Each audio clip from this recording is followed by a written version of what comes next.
Hi, do you like playing with balls? Recently, I noticed a lot of my friends talking about something called FIFA, something to do with football. I must admit, being the most beautiful woman in the world, I offensively stereotypically don't know anything about football, but I also don't like being left out of the conversation and stand in a corner sipping on my juice. They don't know Victoria told me her secret. Therefore, I did research, and so I would like to share my findings about this magical world of feet and balls from the perspective of someone who doesn't know the first thing about football. I'm going to annoy so many people today.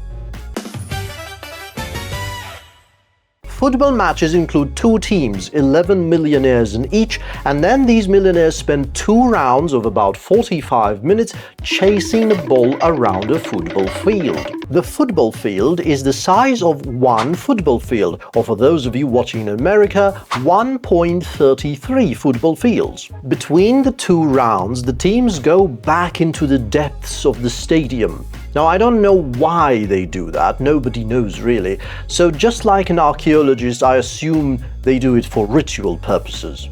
In FIFA, each team represents a country. For example, this is the England team. It even has a few English people in it. This is a German team, which similarly has a couple Germans in it. And this is the Argentinian team, which has quite a few Germans in it. Each team then has a logo. Canada's logo is predictably a maple leaf, Germany's logo is the German eagle, Saudi Arabia has a hairy ball, England has the 3 lions, and France's logo is a cock.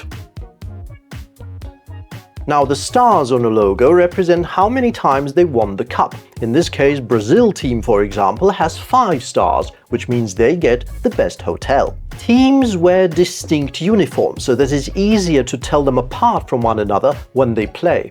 An American team, for example, is dressed as Waldo, presumably so that they can blend into the surroundings and achieve stealth victory. It is also worth noting that according to my research, the players vary significantly in size. For example, this player is the dominant male in the team. Therefore, he's a lot larger than this little fellow. This is how you can tell who is the best player. This man looks the largest of them all, so therefore my theory is he's an excellent player. Another way I found out you can tell a good player is their smile. This guy, for example, even though he's on the English team, he has mastered the German smile. So I can deduce that he probably played a lot in Germany, and if the Germans paid for him, he must be very good.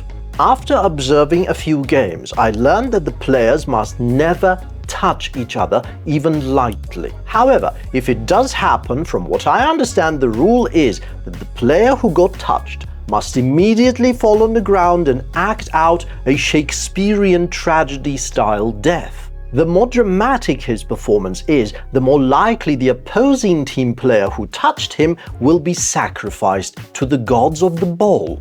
If and when a sacrificial player is selected, the match daddy who runs along the players and admires their legs is going to present him with the blood card, after which the player is led off the field and never seen again. Whichever team scores the most goals before the end of allocated time wins the match and is then allowed to take off their shirts, while the loser team has to wear their sweaty shirts as a form of ritual punishment. Now, I also learned that these matches are normally televised, so that a variety of middle-aged men with prominent bellies from every country in the world can watch them while drinking beer and commenting on how they could have played better.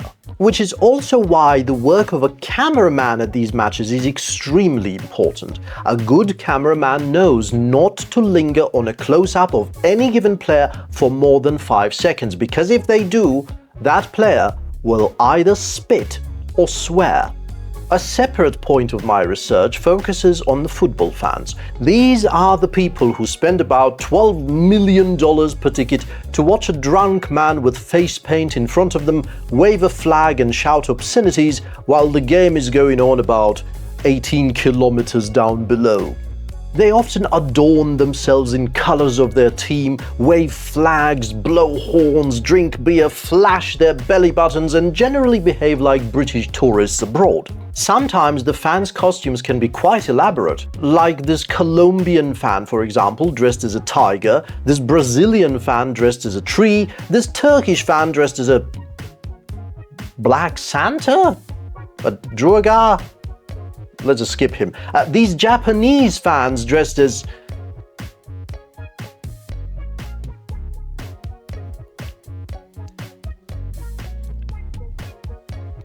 ritual purposes. Now, generally the rule is you pick one team to root for and then you argue with every other person you meet about whose team is better. Sometimes you can even fight with them, but I don't know how to do that. I would ruin my manicure, so I'm not going to do that. However, after vigorous research, I have selected and decided on my team.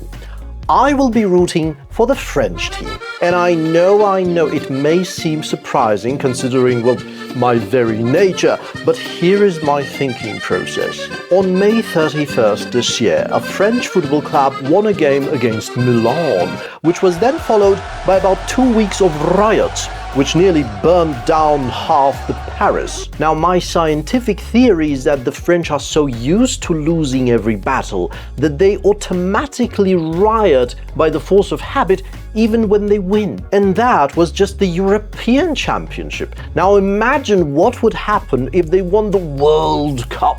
Neither the English nor the Germans could even dream about causing as much damage as the French do to themselves. It would be an absolute cinema. And you know what else is an absolute cinema? You.